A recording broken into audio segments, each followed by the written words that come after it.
Bueno, después tenemos el tema de la proporcionalidad. Esto yo creo que recién también lo charlamos un poco. La sanción aplicada por el empleador debe ser proporcional a la falta cometida por el trabajador.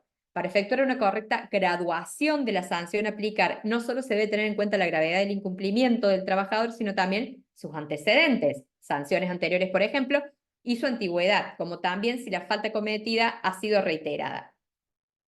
Proporcionalidad, en el término completo de la palabra, digo, no solamente, bueno, un hecho súper, hiper, mega grave, o hay veces que sí, porque me ha sucedido, del otro lado siempre del trabajador, pero me ha sucedido que por un solo hecho de excesiva gravedad, ese hecho ha habilitado la sanción mayor, que es la de despido con causa. Es raro y son hechos muy puntuales los que ameritan un despido con causa por un solo acto, un solo hecho. En general tenemos que tener todas estas cuestiones en cuenta. ¿Tenía ya sanciones anteriores? Bueno, si ya es un trabajador que tenía 4 o 5 sanciones por escrito, más todas las verbales anteriores, y corresponde una sanción de suspensión, mínimo 3 días, 3 días sin goces de sueldo, o sea, proporcionalidad en función del hecho, bueno, y de todas las cuestiones que acabamos de mencionar. Este requisito se relaciona con el principio de razonabilidad, es decir, que la sanción debe guardar una adecuada relación, no solo con la falta, sino también con quien la comete, ¿sí? El empleador no tiene que utilizar una regla estricta de causa-efecto que indique que a tal comportamiento corresponde tal sanción para todos los trabajadores por igual. No, no, porque no todos los trabajadores tienen la misma historia dentro del trabajo, dentro de la empresa, dentro del comercio. Entonces, para cada uno, por supuesto, uno tiene que hacer el análisis particular del caso. Bueno, de los requisitos que existen y estamos analizando, el de la proporcionalidad para mí es primordial. Los empleadores tienden a excederse en la aplicación de las sanciones. En el afán por ahí de gestar un despido con causa por una llegada tarde, aplican suspensión. Acá lo que yo les digo es un criterio sumamente personal, ¿no? Para mí eso no es proporcional, ¿sí? O sea, no se correlaciona. Hay que ser precavidos por ahí en caso de aconsejar a un empleador y diligentes en caso de que un trabajador nos venga con una consulta de este tipo. Claramente hay que impugnar cualquier sanción excesiva y desproporcionada a las acciones de un trabajador determinado, teniendo, bueno, como ya dijimos, en cuenta la antigüedad, las sanciones anteriores si las tuviera, etc. Y por último tenemos la no duplicación de sanciones.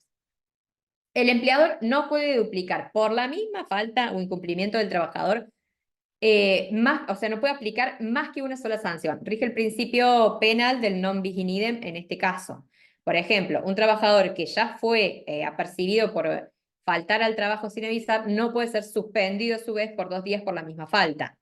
Eh, Eso, non bis in idem. No se puede sancionar 2 veces por lo mismo.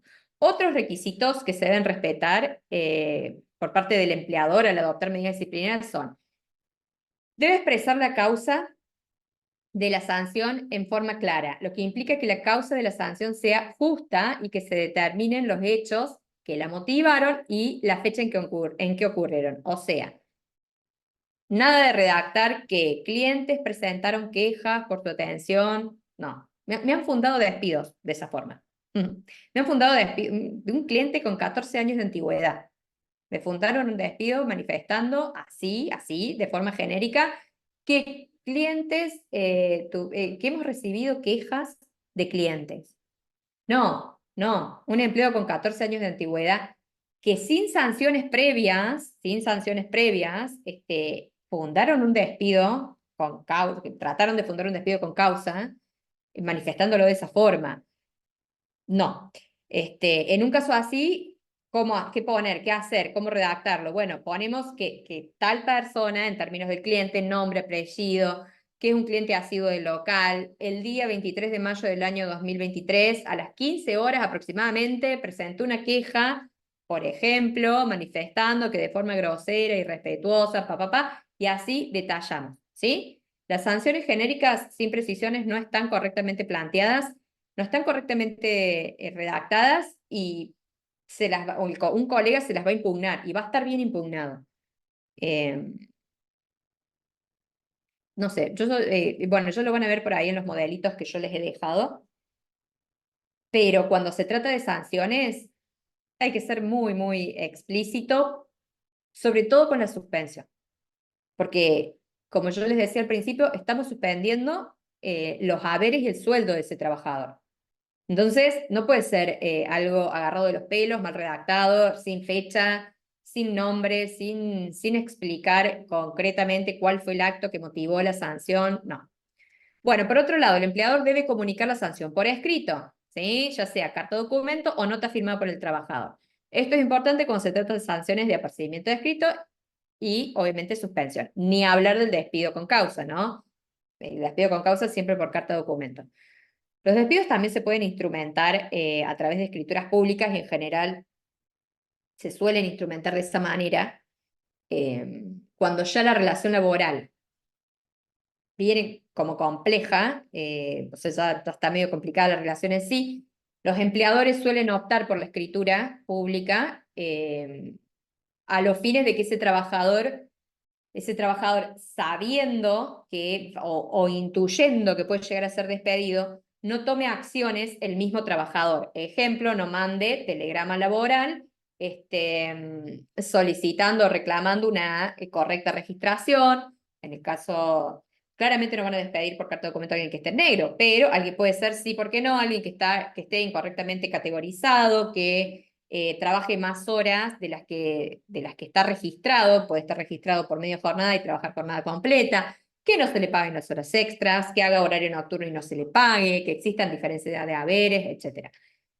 También lo suelen utilizar los empleadores al tema de la escritura pública para el despido con causa, en los casos en los que intuya, que esto pasa mucho también, que ese trabajador va a solicitar una carpeta médica psiquiátrica, por ejemplo, que se estilan mucho también las carpetas médicas psiquiátricas. Esto yo no me voy a cansar igual de aclararlo, pero cada vez, yo hablo así como muy sueltita de cuerpo, pero yo todo lo que estoy diciendo tiene que ver con una relación laboral que está desgastada, una relación laboral que ambas partes ya saben o intuyen qué es lo que va a hacer la otra, digo, o sea, porque parece cruento de cómo lo digo, pero en la relación laboral esto pasa todo el tiempo, o sea, se los espera a los trabajadores son terribles las situaciones que se viven en las empresas cuando una persona llega a trabajar y se encuentra con un escribano que lo noticia de que lo están despidiendo.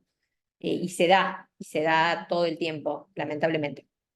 Bueno, por otro lado, las sanciones aplicadas por el empleador deben ser medidas disciplinarias, obviamente, legalmente admisibles.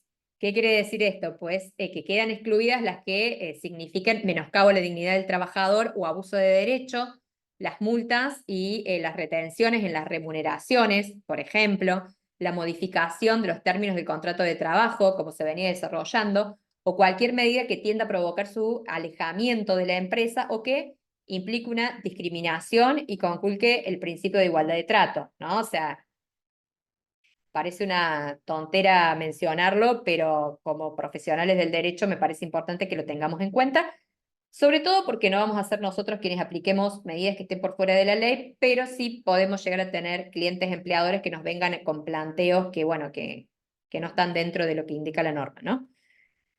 Bueno, por ahí, en cuanto a la consulta de los empleadores, pienso que en gran medida el tema de las sanciones eh, va por donde hemos visto hasta aquí y es en general lo que primero les pueden llegar a venir a consultar un empleador.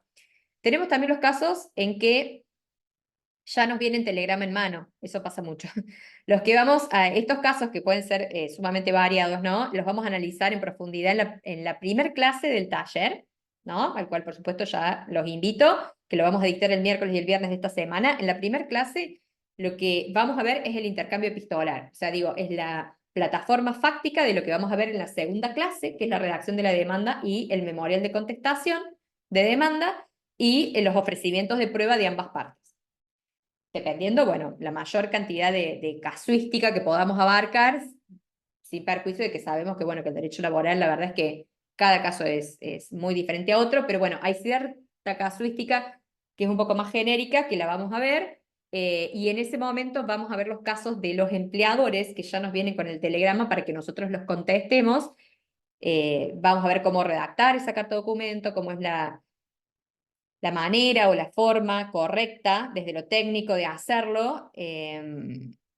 porque como les decía, para mí de las cosas más importantes son la redacción de la carta documento y del telegrama, porque van a ser después las herramientas que nosotros de un lado o del otro vamos a usar para redactar la demanda o para contestar la demanda, y lo importante en el tema de la redacción de las misivas es que cuando me voy al juicio no puedo modificar lo que dije en el telegrama y en la carta documento, a menos que tenga un hecho nuevo, una justificación, o sea, pero para mí el telegrama y la carta documento es la plataforma fáctica del proceso judicial posterior. Entonces, le vamos a dedicar toda la clase que viene a ese tema porque es importantísimo y es fundamental.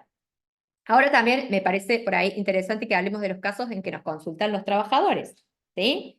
Que muchas veces incluso por ahí son las primeras consultas que nosotros recibimos en nuestros estudios si no nos dedicamos al laboral o recién estamos arrancando en el ejercicio profesional. Es más fácil o es más común quizá que nos llegue un trabajador a consultarnos algo a que nos llegue un cliente empleador. Se pueden dar las dos cosas, pero por ahí capaz que lo del trabajador es más común. También el trabajador nos puede venir a consultar por variados temas, desde la aplicación de una sanción que considere injusta y que por ende nuestra labor se basa en esos casos en impugnar esas sanciones, siempre mediante telegramas colacionados laborales, y este es el caso en que yo les decía que por ahí yo recomiendo sí cobrar la redacción del telegrama, que es una gestión en sí misma.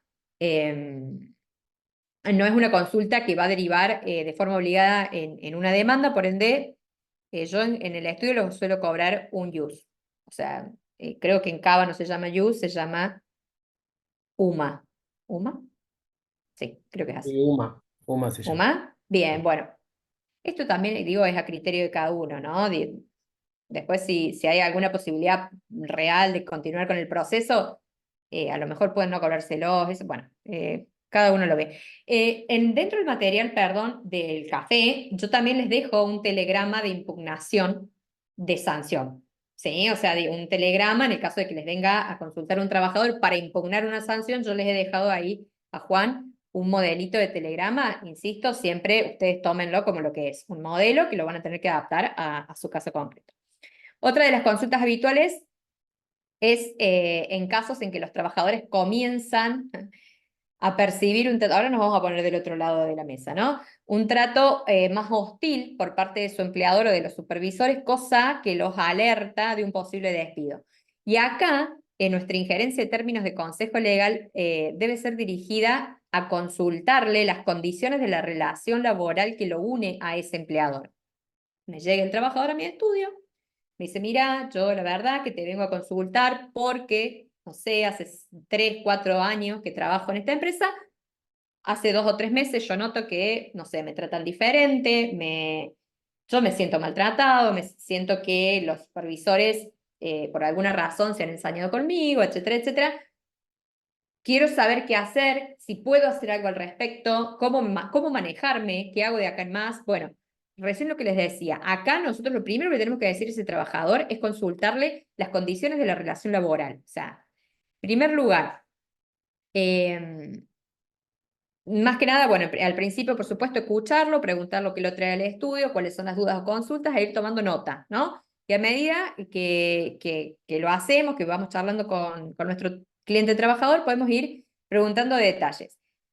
Ejemplo, viene un trabajador con esa sensación de que se puede llegar a estar gestando un despido en su lugar de trabajo. Lo que les consulto en primer lugar es si se encuentran registrados en los organismos de la seguridad social. O sea, esto se lo consulto, lisa y llanamente, si está en blanco. Es la primera pregunta a hacerle cuando nos viene a ver con esta situación de que él creo considera que lo pueden llegar a despedir. ¿Sí? Es lo primero que necesitamos saber. Por otro lado, en función de su respuesta es que vamos a continuar. En caso de que nos indique que sí, que le entregan recibos de haberes, que tiene obra social, etcétera, le vamos a consultar por la fecha de ingreso. ¿Sí? La fecha de ingreso, la fecha real de ingreso.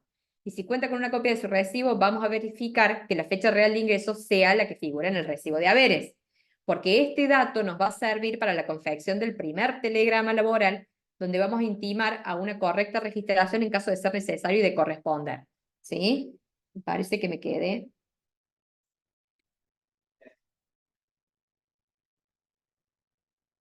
Ahí estamos. Entonces, por otro lado, le vamos a consultar cuánto es lo que le abonan de sueldo y si el monto que figura en su recibo es el mismo monto o si es más o menos de lo que figura en el recibo. ¿Sí? Ese dato también es primordial a la hora de hacer un reclamo. Esto que está en la presentación, se los vamos a dejar también, ¿no? Como material, así que por las dudas, para que no copien ni nada de eso. Entonces, otra consulta en este primer encuentro con nuestro cliente trabajador es para el caso en que nos haya dicho que sí trabaja en blanco, por ejemplo, o sea que está registrado en los organismos de la Seguridad Social, si cuenta con clave de la Seguridad Social o con clave fiscal, porque de esta forma vamos a corroborar que le estén ingresando correctamente los aportes, ya que pesa mucho, sucede mucho que los empleadores retengan aportes a los trabajadores, pero no los ingresan a los organismos correspondientes, y esta irregularidad tiene una sanción específica que está en la norma del artículo 132 bis de la Ley de Contrato de Trabajo, y que la vamos a ver en particular porque la sanción que se impone por esta retención indebida es muy interesante en términos económicos. Y este reclamo, el del 132 bis, es importante que lo hagamos en tiempo y forma, porque si no lo hacemos en tiempo y forma, tampoco aplica después para poder redactar nuestra demanda, ¿sí? Este artículo nos dice textualmente, yo voy a leer, lo voy a leer al artículo, pero ahí en la presentación está solamente la parte más relevante, digamos, lo más interesante y lo que más cuenta. Si el empleador hubiera retenido aportes del trabajador con destino a los organismos de la seguridad social o cuotas, aportes periódicos o contribuciones a que estuvieran obligados los trabajadores en virtud de normas legales o provenientes de las convenciones colectivas de trabajo o que resulten de su carácter de afiliado a las asociaciones profesionales de trabajadores con personería gremial, o sea, estén afiliados a los gremios, o de miembros de sociedades mutuales o cooperativas, o por, acá nos da todos los ejemplos, o por servicio y demás prestaciones que otorguen dichas entidades, y al momento de producirse la extinción, o sea, el final, digamos, la extinción del contrato de trabajo por cualquier causa, no hubiera ingresado total o parcialmente esos importes a favor de los organismos, entidades o instituciones, deberá a partir de ese momento pagar al trabajador afectado una sanción conminatoria mensual equivalente a la remuneración que se devengaba mensualmente a favor de este último al momento de operarse la extinción del contrato de trabajo. Importe que se devengara con igual periodicidad a la del salario, o sea, mensualmente, hasta que el empleador acredite de modo fehaciente haber hecho efectivo el pago de los fondos retenidos. La imposición de la sanción culminatoria prevista en este artículo no enerva la aplicación de las penas que procedieran en la hipótesis de que hubiese quedado configurado un delito del derecho penal. En cuanto a este reclamo, tenemos que ser cautelosos por esta última frasecita que dice el artículo que yo les acabo de decir, ¿sí? Del tema de la configuración del delito penal. Tenemos que ser cautelosos a la hora de redactar el telegrama o la demanda porque no queremos caer en la denuncia del delito penal de retención indebida para no entrar en la discusión de la prejudicialidad penal. Entonces, solo decir que nos preocupemos por ahí por la redacción de ese telegrama donde intimamos en virtud del 132 bis de la Ley de Contrato de Trabajo, ¿sí? Con las previsiones del artículo 1 del decreto 146/1 que reglamenta, porque este artículo 132 bis está reglamentado por ese artículo que les acabo de indicar, que es este que sigue acá en la presentación, y que dice Pero, que... Angelina, Sí, se está por cortar, no quiero que te quede en la mitad de la ok, ok. presentación. Ahí Volvemos volvemos a a entrar nuevamente con la con el mismo reglamentación del link. artículo. Bueno, les decía entonces, este artículo 132 bis, que es un artículo muy importante a la hora de hacer el reclamo, pasa más de lo que ustedes creen el tema de la retención indebida de los aportes, prácticamente en todos los casos. Por eso es importante tener la clave de la seguridad social, que es la clave que nos va a dar, y la clave fiscal, más que nada también, porque estas dos claves nos van a dar a nosotros acceso por un lado, al perfil del ANSES, de nuestro cliente trabajador, para poder ver su historial laboral, y en AFIP también vamos a poder ver el tema de los ingresos de sus aportes, ¿sí? A ver si ese empleador le está realizando correctamente los aportes. Entonces, les decía que el artículo 1 del decreto 146/01 nos dice que para que sea procedente la sanción conminatoria establecida en el artículo que se reglamenta, el trabajador deberá previamente intimar al empleador para que dentro del plazo de 30 días corridos, contados a partir de la recepción de la intimación fehaciente, que aquel deberá cursar a este último, ingrese los aportes adeudados más los intereses y multas que pudieran corresponder a los organismos recaudadores. El trabajador tendrá derecho a percibir en concepto de sanción conminatoria mensual el equivalente a la última remuneración mensual devengada a su favor. Las remuneraciones en especie deberán ser cuantificadas en dinero. Como ven, es una sanción bastante importante en términos económicos. Cuando uno la quiere reclamar en la demanda, la tenemos que haber reclamado fehacientemente en el telegrama. Por eso es cuando yo digo, es importante el intercambio epistolar, es básico el intercambio epistolar, porque ahí va a ser donde yo en realidad voy a generar mi plataforma fáctica para después poder irme a la demanda y poder hacer el reclamo íntegro, completo. Casos de jurisprudencia muy relevantes en función de esto que estamos charlando ahora. Hay jueces, creo que era una de las salas de Mar del Plata, que disminuyó la sanción, porque si ustedes piensan, no sé bien cómo será en otras provincias, en otras jurisdicciones, pero en provincia de Córdoba estamos hablando que los procesos laborales suelen tener una demora entre que se inicie el juicio y obtenemos sentencia, dependiendo la sala, entre 6 y 7 años. Hay salas que menos, sí, hay alguna que en 4, 5 años puede que obtenga sentencias.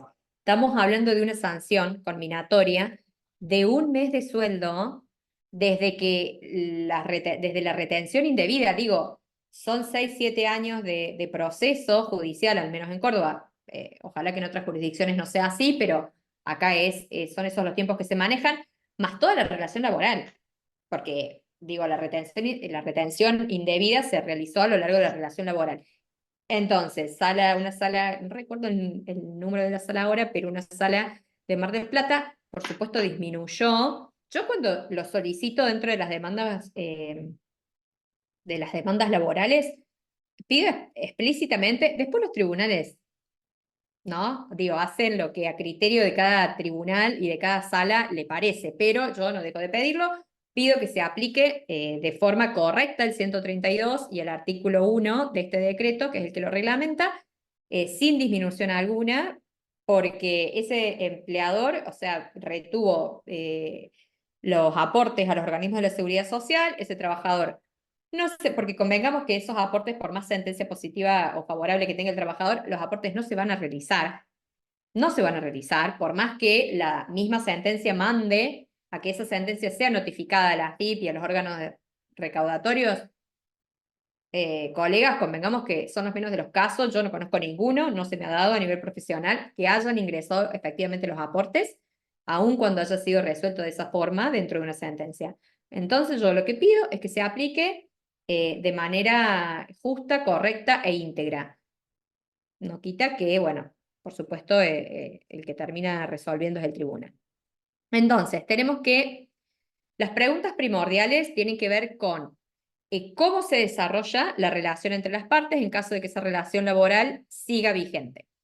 Podemos darnos con una consulta con despido en mano. Puede pasar que también la vamos a charlar, pero en caso de que aún el despido no se haya llevado adelante, tenemos la opción de remitir un telegrama laboral intimando la regularización de la relación. ¿Sí? Esto siempre que exista, obviamente, alguna irregularidad para reclamar.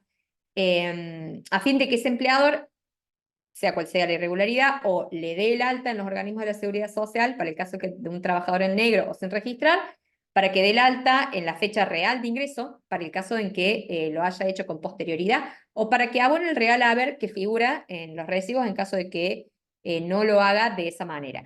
Todos estos reclamos tienen un correlato en la Ley Nacional de Empleos, que es la Ley 24.013, más específicamente en los artículos 8, 9 y 10 de la ley. Vamos a ver qué tengo acá. Acá tenemos los artículos de los que estamos hablando. A estos artículos sí los vamos a ver y los vamos a analizar porque son sumamente importantes, sobre todo a la hora de esta primera consulta y de la redacción de este primer telegrama, ¿sí? Al día de hoy todos estos artículos que estamos mencionando están vigentes, ya que, bueno, creo que es de público conocimiento, ¿no? El mega DNU del presidente Javier Milei buscó modificar en gran parte la normativa protectoria por ahí que impregna el derecho del trabajo en nuestro país, pero bueno, esto fue frenado, al menos momentáneamente, a través de una medida cautelar. Al día de hoy están vigentes. Bueno, digo, yo los solicito y los reclamo en mis telegramas actuales y los invito a que hagan lo mismo, porque hasta que no esté resuelto el fondo de la cuestión, en la ley, al menos estos artículos de la Ley Nacional de Empleo van a continuar vigentes. Vemos que el artículo 8 de la Ley Nacional de Empleo nos dice de forma textual: el empleador que no registrare una relación laboral abonará al trabajador afectado una indemnización equivalente a una cuarta parte de las remuneraciones devengadas desde el comienzo de la vinculación, computadas a valores reajustados de acuerdo a la normativa vigente, ¿no? O sea, digo, los sueldos actuales según la escala salarial actual que agrupe la actividad. Después nos dice el artículo que en ningún caso esta indemnización podrá ser inferior a 3 veces el importe mensual del salario que resulte de la aplicación del artículo 245 de la Ley de Contrato de Trabajo. El 245 de la Ley de Contrato de Trabajo es el que nos habla de la sanción por el despido incausado, ¿sí? ¿Qué quiere decir esto? ¿Qué quiere decir esta norma? Por ejemplo, si una persona estuvo sin registrar durante 2 años, o sea, 24 meses, el cálculo a hacer es el siguiente. Si los ingresos, yo voy a dar números chiquitos y redondos para que se entienda. Si los ingresos de ese trabajador al día de hoy son de 20.000 pesos, entonces 24 haberes nos da un monto de 480.000 pesos. Bueno, de ese monto, un cuarto. O sea, lo dividimos en 4 y la sanción en términos económicos sería de 120.000 pesos. ¿Sí? Está hecho, colegas, a grosso modo, pero ese es el cálculo, esa es la forma. Luego tenemos el artículo 9 de la Ley Nacional de Empleo que nos dice: el empleador que consignara en la documentación laboral una fecha de ingreso posterior a la real abonará al trabajador afectado una indemnización equivalente a la cuarta parte del importe de las remuneraciones devengadas desde la fecha de ingreso, o sea, desde la real fecha de ingreso hasta la falsamente consignada, ¿sí? Computadas a valores ajustados de acuerdo a la normativa vigente. De nuevo, según la escala salarial, digo, con los haberes actualizados. Pero noten que es distinta la sanción al artículo anterior, o sea, no es el mismo periodo de tiempo el que se toma, porque por ahí muchas veces se confunde y se duplican los montos y en realidad, perdón, imposible que se dupliquen porque en el 8 estaba en negro, o sea, o va el 8 o va el 9, digo, o sea, no van a poder jamás ir los dos artículos juntos, o fue registrado con fecha posterior a la real, o va uno o va el otro. En este artículo vemos que lo que se trata de sancionar es la errónea registración en cuanto al plazo. Si un trabajador ingresó en marzo del 2021, pero se lo registró, por ejemplo, en noviembre del 22, pues hacemos el mismo cálculo que con el artículo anterior, pero con los periodos que van de marzo del 2021 al 11 del 2022, que serían 20 meses. También usamos los valores reajustados, o sea, no los haberes históricos, sino el último haber del trabajador, en caso de que se respete la escala salarial vigente de su actividad al momento de la confección de la demanda. En nuestro caso del ejemplo que dimos recién, la sanción sería, por ejemplo, o la fórmula para hacerlo sería 20.000 pesos, que era el sueldo del que hablamos, por 20, que son la cantidad de meses entre el inicio real de la relación laboral y la registración. Esto nos da 400.000. A este monto, a su vez, lo dividimos en 4 porque es un cuarto, y nos da una sanción de 100.000 pesos, ¿sí? Por la errónea registración en cuanto a la real fecha de ingreso. Tenemos, por otro lado, la indemnización del artículo 10 de nuestra Ley Nacional de Empleo, que nos dice: El empleador que consignara en la documentación laboral una remuneración menor que la percibida por el trabajador abonará a este una indemnización equivalente a la cuarta parte del importe de las remuneraciones devengadas y no registradas, debidamente reajustadas desde la fecha en que comenzó a consignarse indebidamente el monto de la remuneración. Este es el caso del trabajador al que le abonan un monto real superior al que le figura en el recibo de sueldos, ¿sí? Este hecho concreto se debe a que los empleadores tributan en función del monto de los haberes, digo, o sea, todo lo que pagan en términos de organismos de la seguridad social, aportes sociales, previsionales, etcétera, bueno, tiene que ver obviamente con el monto de los haberes.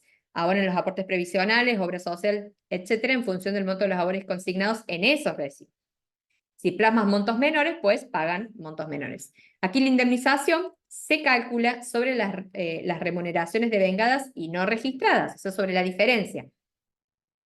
En nuestro ejemplo, de un ingreso registrado que salga en el recibo de haberes de 20.000 pesos, vamos a decir que en realidad a nuestro cliente trabajador le abonan un sueldo de 30.000. O sea, hay 10.000 que no se encuentran registrados en el recibo de haberes. Entonces, ese va a ser el monto base para el cálculo de esta indemnización. Si decimos que esa diferencia entre lo que se encuentra plasmado en el recibo de haberes y lo que de verdad cobra, lo es, por ejemplo, por el plazo de 24 meses, tenemos que 10.000 por 24 nos da 240.000. Y una cuarta parte de ese monto serían 60.000 pesos. ¿Sí? Nada, números chiquitos y bien redondos para que se entienda por ahí el cálculo. Ahí tenemos los artículos que nos van a dar por ahí las herramientas sancionatorias frente a una relación laboral erróneamente registrada. Más allá de estas tres causales, hay muchas otras por las cuales nos puede venir a ver o a consultar un trabajador. Por ejemplo, se encuentra erróneamente registrado en cuanto a la categoría, ¿no? En el convenio colectivo de trabajo que agrupa su actividad. Esa puede ser una de las razones. También puede ser el caso en que se encuentre directamente encuadrado en un convenio colectivo de trabajo que no sea el de la actividad que desarrolla. Y esto se debe en buena parte, por no decir siempre y en todos los casos, a que algunos convenios colectivos de trabajo consignan sueldos, o sea, haberes menores que otros. Esto pasa mucho con los choferes. Los choferes de camiones, en general, siempre los van a registrar en algún convenio colectivo que no sea el de choferes, porque van a tratar de evitar el convenio que por ahí tiene haberes más altos, ¿no? Bueno, otra consulta puede tener que ver con que realiza horas extras, por ejemplo, las cuales no le abonan o al menos no están registradas en el recibo de haberes. También puede ser que venga ya con despido en mano, por una causal falsa o directamente sin causal alguna, y la duda lo sea en torno al monto que le correspondería en ese caso de indemnización. Todas estas variantes las vamos a ver en el taller una por una, pero hoy me parecía que para el caso del primer contacto con un cliente trabajador tengamos en claro el reclamo y la forma, sobre todo el reclamo cuando las irregularidades tienen que ver con los tres casos más típicos que acabamos de ver, que son los artículos 8, 9 y 10 de la Ley Nacional de Empleo. ¿Por qué? Porque cuando un trabajador tiene la sensación clara de que lo pueden llegar a despedir al corto plazo y su situación es alguna de las descriptas en estos artículos de la Ley Nacional de Empleo, es la propia Ley Nacional de Empleo la que nos da las pautas para el reclamo, ¿sí? Arrancamos con el análisis del artículo 11 de la Ley Nacional de Empleo, que nos dice que las indemnizaciones previstas en el 8, 9 y 10 procederán cuando el trabajador o la asociación sindical que lo represente intime al empleador en forma fehaciente a fin de que proceda a la inscripción, establezca la real fecha de ingreso o el verdadero monto de las remuneraciones. ¿Sí? Con la intimación el trabajador deberá indicar cuál es la real fecha de ingreso y las circunstancias verídicas que permitan calificar a la inscripción como defectuosa. Si el empleador diera total cumplimiento a la intimación dentro del plazo de 30 días, quedará eximido del pago de las indemnizaciones antes indicadas. Esto no pasa nunca. Ningún empleador registra, mucho menos cuando es trabajo en negro. Digo, o sea, el empleador niega. Y esto se los digo, estén del lado del que estén. Si están del trabajador, van a recibir una carta documento negando hasta el apellido del trabajador y si están del lado del empleador, lo que tienen que hacer es negar absolutamente todo. Después lo negociamos con el colega por teléfono, nunca dejar nada sentado, ni por WhatsApp, ni por mail, ni por ningún lado. Y si no, lo negociaremos en un proceso judicial, pero digo, lo que se reconoce en una carta de documento o no se niega en la carta de documento es presunción de que es cierto, real y verídico. Es presunción, porque tampoco es que, ay, se me fue negar una frase del telegrama laboral, me lo van a tener por ciento en la demanda. No, es presunción, me lo tienen que probar, pero bueno, hace presunción en favor de lo que me manifieste ese trabajador.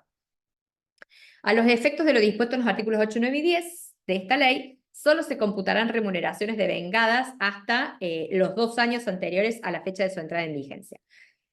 ¿Qué es lo importante de este artículo 11 y de la cuestión de que cuando viene un trabajador y nos plantea que su situación laboral encuadra en uno de los 3 anteriores que mencionamos, el 8, 9 y el 10, que la relación tiene que estar vigente? El primer párrafo del artículo 11, el que nos dice las indemnizaciones previstas en el 8, 9 y 10 procederán cuando el trabajador o el sindicato que lo representa intimen al empleador en forma fehaciente, esa es la parte que nos indica que la relación laboral tiene que estar vigente. Si la relación laboral ya no está vigente, yo trabajador no puedo intimar por los artículos 8, 9 y 10. Entonces es importantísima esta primera reunión con ese cliente trabajador y ahondar en estas preguntas.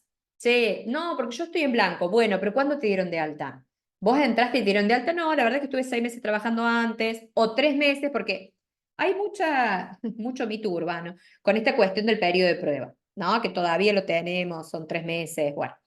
Este periodo de prueba de 3 meses que existe actualmente está como esta cosa, no entre nosotros que somos abogados, pero digo, en la gente, en general, trabajadores y empleadores, está el mito irreal de que si está periodo de prueba no tenés que estar en blanco. O no corresponde que te dé el alta, total estás en periodo de prueba, si pasas los 3 meses te voy a dar el alta. No, no. La persona, el trabajador, tiene que estar de alta desde el momento del ingreso. Lo que habilita el periodo de prueba es al despido sin tener que mencionar causa, sin tener que manifestar una causa concreta por la cual yo estoy despidiendo a esta persona. Por eso se considera periodo de prueba, pero no significa que no tenga que estar dado de alta, que no le tenga que hacer los aportes, que no tenga que tener obra social, etcétera. No. Entonces decíamos, los que nos viene a marcar este artículo es la obligación de la intimación entre la relación laboral está vigente a los fines de solicitar las indemnizaciones de los otros 3 que vimos anteriormente. Entonces tenemos que si un trabajador nos consulta con alguna de las particularidades que vimos, lo que les tenemos que explicar es que si no efectúa el reclamo antes de que esa relación laboral se corte, pues con posterioridad ya no lo podrán hacer. Al menos no por estos 3 artículos. Hay otra normativa, porque nos pasa mucho también que el trabajador, cuando nos viene a ver, la relación ya se cortó, y se cortó por alguna razón, porque lo despidieron con o sin causa, por lo que sea, pero tenía alguna de estas 3 irregularidades dentro de su relación, entonces dice, bueno, ¿qué pasa ahí? ¿Me quedo sin ningún tipo de sanción? No, para eso se dictó, o por lo menos entiendo yo que ese fue el espíritu del legislador al dictar la 23.500, la 25.323, que viene justamente a rescatarnos de esta situación que muchas veces sucede, que la relación ya está terminada, ya está finiquitada, ya se lo despidió. Tenemos el artículo 1, que viene a suplir justamente el hecho de que ese trabajador no haya podido reclamar con anterioridad. Acá lo importante para mí es que ese trabajador entienda claramente que si hace estos reclamos, lo más probable es que la relación laboral termine, ¿sí? Porque su empleador va a negar la irregularidad. Esto para el caso de que la relación todavía continúe vigente, ¿no? El empleador lo va a negar la irregularidad en la registración de esa relación laboral, las multas a las que sería plausible en caso de algún reconocimiento son elevadas y siempre va a preferir que esa relación laboral se termine y tenga incluso que negociar con ese trabajador una indemnización a pagar las multas a los organismos de la seguridad social. Entonces, en este primer encuentro, cuando nuestro cliente trabajador nos indique que ingresó a trabajar con anterioridad al alta que figure en su recibo y en los organismos pertinentes, o que directamente no se encuentra dado de alta o que su sueldo es diferente que el figura en sus recibos, le tenemos que explicar que si tiene reales fundamentos para pensar que su empleador lo va a despedir, es el momento para que analice este reclamo, ya que solo procede con la relación laboral vigente. Seamos claros, porque viene el trabajador, nos hace, bueno, nos presenta el caso, etcétera. Nosotros le explicamos, mirá, a vos te aplica, vos estás directamente en negro, te aplica el artículo 8, y bueno, y hagamos el reclamo y hagamos el telegrama. Que sepa que la relación laboral se va a cortar. Uno cree como profesional que la gente lo tiene claro y que cuando nos vienen a ver ya saben que eso es así. Hay muchas veces que no, hay muchas veces que cuando reciben la carta de documento negando todo, no, todo, que no lo conocen, que no saben quién es, que jamás trabajó para ellos, nos dicen, pero doctora, yo no quería dejar de trabajar, yo no quería que me despidan. ¿Por qué? Porque la respuesta de ese trabajador a esa carta va a ser considerarse despedido porque esa carta de documento lo va a injuriar de tal manera al negar la existencia de la relación laboral, o el caso del artículo 9, al negar la errónea registración en términos del plazo, que lo va a colocar en una situación de despido indirecto. Que ese trabajador lo sepa. Digo, es parte de nuestro primer discurso en esa primera cita. Decirle, che, fíjate que si nosotros avanzamos con el reclamo, lo más probable, 100%, es que esta relación se corte. Estás en ese lugar, digo, es lo que querés, o muchas veces no es lo que la gente quiere, pero es lo que la gente, lo que los trabajadores perciben del otro lado. Muchas veces me dicen, mira, yo la realidad es que no, pero bueno, yo vengo viendo ciertas actitudes por parte de mi empleador, de mi patronal, que me hacen pensar que de todas formas me van a despedir. En función de eso es que vengo justamente a asesorarme. A ver, ¿qué me corresponde? ¿Qué indemnización aproximada yo tendría si hago el reclamo? Bueno, para mí es fundamental dejarlo en claro eso. Ahora un caso particular es el del trabajador cuya relación laboral no se encuentra registrada y fue despedido verbalmente. Porque, por supuesto, cuando no hay registración y ese empleador no va a mandar una carta de documento despidiendo a una persona que esté en negro, ¿sí? Entonces, en general esos despidos se realizan de forma virtual, ¿sí? Son los casos cuando su empleador directamente le dijo, mañana no vengas a trabajar. En ese caso tenemos que la relación laboral está quebrada, pero ya, que, digamos, cuando nos vino a ver y nos vino a consultar, ya está quebrada.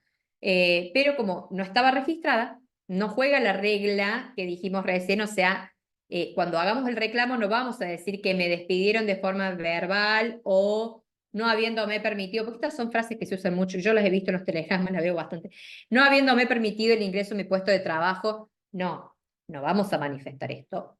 ¿Por qué? Porque a nosotros nos interesa al menos dejar plasmado en nuestro primer reclamo que esa relación laboral está vigente. Entonces, ¿cómo voy a empezar yo el reclamo en un telegrama cuando hay trabajo en negro y a esa persona la despidieron? Primero, por supuesto, que esto también lo vamos a ver en la primera clase del taller, los datos completos del trabajador, nombre, apellido, porque estamos hablando de una relación laboral, si tiene carga de familia, en el caso de que tenga, cuántos hijos tiene, el domicilio real de la persona, y después empezamos a hablar en nuestro telegrama como si la relación estuviera vigente. Que habiendo comenzado a trabajar bajo sus órdenes, con fecha X del año tal, desarrollando tareas X en su empresa, después vienen los datos de la empresa, del lugar donde uno trabaja, con domicilio en tal lugar, nombre de fantasía tal o empresa denominación social X. Bueno, y todo lo que nosotros querramos manifestar en ese telegrama. Ejemplo, haciéndolo los horarios laborales, haciéndolo de lunes a viernes o de lunes a sábado, en un horario tal, etcétera. Después la segunda parte, ¿a qué vengo yo con este telegrama? En grande y en negrita. Perdón, antes de la intimación ponemos, siendo que desde el inicio mismo de la relación laboral la misma se encuentra en negro, o sea, sin registrar en los organismos de la seguridad social, es que vengo a intimar, ¿a qué vengo ahora? A intimar, se me dé el alta en los organismos de la seguridad social con la correcta fecha de ingreso, la repetimos, en la categoría tal del convenio colectivo de tal actividad, que es la actividad que agrupa mis tareas, las tareas que yo desarrollo como trabajador, eh, como si esa relación estuviera vigente. Ya sabemos que porque nos lo dijo nuestro cliente trabajador, que esa relación no está vigente, lo sabemos. ¿Qué hay que tener en cuenta para hacer este tipo de reclamos con esta situación fáctica entre manos? Una persona que está en negro y que viene y que nos dice, che, hace 2 días me dijeron que no vaya más a trabajar, trabajo hace 6 años en negro, ¿qué hago? ¿Cómo reclamo? Yo, a mi criterio, digo, lo que yo recomiendo es esto, hacer el reclamo como si la relación laboral estuviera vigente. Criterio nuestro, criterio como profesionales, tiene que ser, a ver, vino una persona que hace 48 horas que no la dejaron entrar a trabajar, incluso les diré, vino una persona que hace 15 días que no la dejaron entrar a trabajar, analicemos la posibilidad concreta de utilizar esta estrategia de reclamo, ¿sí? Como si la relación laboral estuviera vigente para ingresar en el corset que nos da el artículo 11, ¿sí? De la Ley Nacional de Empleos. Tiene una persona que hace 7, 8 meses que se cortó su relación laboral. Yo tiro estos plazos porque, como sabemos, digo, hay un plazo de prescripción de 2 años desde que la relación laboral culmina para que podamos hacer los reclamos que consideremos, ¿no? Entonces, dentro de los 2 años podemos hacer los reclamos. Ahora, volvemos al caso este. Si viene alguien y me dice, mira, yo hace 8 meses me despidieron verbalmente, la verdad que en ese momento no estaba en condiciones de hacer ningún reclamo, no me hice asesorar, pero bueno, después hablando con el primo de mi vecino, que es abogado, me dijo que tendría que haber hecho algo. Yo, yo como a título personal, siempre les explico, mirá, la realidad es que al menos con estos 3 artículos, porque, ojo, tenemos 2 años y podemos reclamar un montón de cosas quitando estos 3 artículos, diferencias de haberes, un montón de cosas, más allá del 8, 9 y 10 de la Ley Nacional de Empleos. Eh, el no pago de las horas extras en el caso de que la persona las hiciera, en el horario nocturno, el pago extra, el suplemento por horario nocturno, en el caso de que la persona hiciera el horario nocturno y no se lo pagaban. Digo, tenemos un montón de reclamos más que no son estos 3, que para estos 3 hay un requisito que es fundamental y que es la vigencia de la relación laboral. Yo que le digo a esos clientes, mira, la realidad es que la relación laboral, al menos para poder solicitar estos reclamos, para hacer este reclamo particular, tiene que estar vigente. Tu relación laboral no está vigente. ¿Perdiste todos tus derechos? No, no perdiste todos tus derechos. Perdiste el reclamo de algunas sanciones. ¿Por qué? Colegas, ustedes tienen que analizar, yo siempre digo, el caso por caso. Si incluso me viene una persona con 4 meses de diferencia entre el quiebre de la relación y que yo tengo que hacer el reclamo, y yo analizo, le pregunto, mira, a ver, en estos 4 meses, ¿vos alguien te registró? ¿Te pusieron, o sea, empezaste a trabajar de nuevo, estás en blanco? Y no voy a hacer el reclamo como si la relación laboral estuviera vigente. Claramente que no. Pero digo, ustedes tienen que analizar el caso por caso, ¿sí? Si se presta a criterio de ustedes, a su criterio profesional, para hacer el reclamo de estos 3 artículos, o, insisto, siempre vamos a tener el artículo 1 de la 25.323, que nos viene a salvar de la situación cuando la relación ya quebró y ya es insalvable el hecho de poder probar esa vigencia, porque yo siempre digo, hay varios estadios dentro de un reclamo laboral y uno de los más importantes es la prueba. Y en el trabajo en negro se prueba con testigos. Entonces, sí, o por lo menos la prueba más relevante, que eso también en la segunda clase, cuando veamos el ofrecimiento de prueba por parte de ambas partes, ya sea trabajador o empleador, vamos a ver que en el trabajo en negro, y es sumamente importante la prueba testimonial, porque va a ser la que al tribunal, al juez, le va a dar el marco suficiente como para poder sentenciar. Entonces, todas estas son las cuestiones que tienen que tener en cuenta a la hora de que una persona venga con este tipo de planteos cuando la relación ya se quebró. Después, tenemos también dentro de la Ley Nacional de Empleo, y yo creo, Juan, si querés, terminamos con este artículo, que a mí me parece importante que lo veamos, para que no sea tan largo el café, y a mí me interesa Sí, dale, también si pues los ya quedamos. colegas, si Así tienen alguna utilizamos los últimos duda, 7 minutos. eso, alguna consulta, etcétera, que también puedan sacarse las dudas que tengan. Terminamos con el artículo 15, de la Ley Nacional de Empleos. Ahí vamos, en cualquier momento. Ahí, ahí está. El artículo 15 nos dice, es otra sanción, digamos, sí, es otra sanción. Si el empleador despidiere sin causa justificada al trabajador dentro de los 2 años desde que se le hubiere cursado de modo justificado la intimación de la que hablamos en el artículo 11, el trabajador despedido tendrá derecho a percibir el doble de las indemnizaciones que le hubieran correspondido como consecuencia del despido. Si el empleador otorgar efectivamente el preaviso, su plazo también se duplicará. La duplicación de las indemnizaciones tendrá igualmente lugar cuando fuera el trabajador el que hiciere denuncia del contrato de trabajo, fundado en justa causa, salvo que la causa invocada no tuviera vinculación con las previstas en los artículos 8, 9 y 10, y que el empleador acreditare de modo fehaciente que su conducta no ha tenido por objeto inducir al trabajador a colocarse en situación de despido. Este artículo es una sanción para el caso en que un empleador despida en el plazo de los 2 años desde que el trabajador intime la regularización de su situación laboral. ¿Por qué? Por lo que decíamos recién. Cuando el empleador recibe el telegrama, el empleador despide, o sea, la carta de documento va a ser el quiebre de esa relación, porque el segundo telegrama va a ser colocarse en situación de despido indirecto por injuria, por una grave injuria de desconocimiento, ya sea de la real fecha de ingreso, del real monto de las remuneraciones, etc.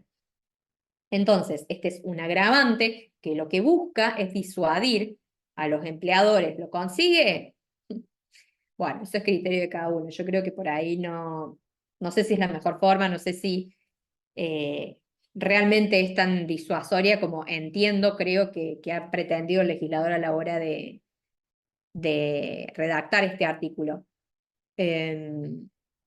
Por estas sanciones es que es importante y que nosotros como abogados por parte del trabajador siempre vamos a intentar que sea aplicable el 8, el 9 y el 10, porque además hay otra sanción que es el artículo 15, que también la vamos a solicitar, por supuesto, en demanda, que sepan que por lo menos en provincia de Córdoba es criterio del tribunal aplicar o no la sanción del artículo 15, o sea, hay juzgados que la consideran excesivamente onerosa y directamente no la aplican, aún habiendo probado que los reclamos del 8, 9 y 10 son procedentes, hay algunos tribunales en provincia que no las aplican, al igual que el artículo 2 de la 25323, también el artículo 2 de la 25323 duplica para el caso de obligarnos a ir a juicio. O sea, si un empleador me obliga a iniciar un proceso judicial, a mí como trabajador, para poder cobrar mis acreencias laborales, bueno, ahí también hay una sanción en ese artículo 2. También, ese artículo en general no se aplica. En general, o sea, acá los tribunales de provincia de Córdoba tratan de no todos los tribunales lo aplican, básicamente. Son artículos que cuando yo armo una planilla de liquidación a la hora de negociar con un colega, obviamente los pongo, pero son los artículos negociables, son los artículos que, bueno, son las sanciones que puedo llegar a sacar para poder dejar el grueso de lo que no es negociable. Las diferencias de haberes, el 245 de la Ley de Contrato de Trabajo, que sería la indemnización por antigüedad en el despido incausado. Bueno, lo que yo considero que en un proceso judicial, porque yo siempre voy a creer y voy a tener prueba para que me vaya, para tener una sentencia favorable, yo te voy a poder probar. Lo que escapa a mí, que es lo que por ahí manejan los jueces y discrecionalmente aplican o no, y bueno, son este artículo 15, el artículo 2 de la 25323, que son sanciones, que bueno, que sí, que la verdad es que tornan bastante onerosos y son los que elevan las demandas laborales a números siderales. Bueno, Juan, me parece que si bien esto continúa, me parece que podemos llegar hasta acá. Sí, Y sí, estábamos si, ya con los últimos minutos. Te hago una sí, consulta de que Gabriela dice, ¿qué ocurre en el caso de trabajadores en los cuales pagan mucho menos de lo que establece el convenio de trabajo? ¿qué sucede? ¿En qué sentido, Gabriela? ¿Cómo hacer el reclamo? Sí, Por telegrama. A ver, que por ahí es lo que yo les decía hace un ratito. Que tengan en cuenta, o que por lo menos se lo transmitan a su cliente trabajador, que cuando uno inicia este intercambio de telegrama y carta documento, hay una amplia posibilidad de que esa relación laboral se termine. Y eso es un problema. Porque usted me va a decir, pero yo en realidad lo único que estoy reclamando para este cliente es que le están abonando muy fuera de convenio, que el monto de sus haberes es excesivamente bajo en función de lo que marca el convenio. Yo sé que no están apelando, no están buscando, ese trabajador no está buscando el quiebre de la relación laboral, pero que sepas que probablemente hay mucha probabilidad de que suceda y es importante que el trabajador lo sepa. O sea, la forma es el reclamo. La forma es el reclamo a través del telegrama, manifestar cuál es el convenio que aplica, porque hay veces que ni siquiera están correctamente encuadrados en el convenio o que estando en el convenio están en una categoría diferente, manifestar en ese telegrama cuál es la categoría que corresponde, o como decís vos, quizá la categoría es la correcta, el convenio también, pero lo que está errado, lo que está fuera de foco es el monto de los haberes. Reclamarlo. Reclamarlo, pensar siempre que en el reclamo tenemos un periodo de prescripción de 2 años, o sea, podemos pedir hasta 2 años para atrás, más de eso no se puede solicitar.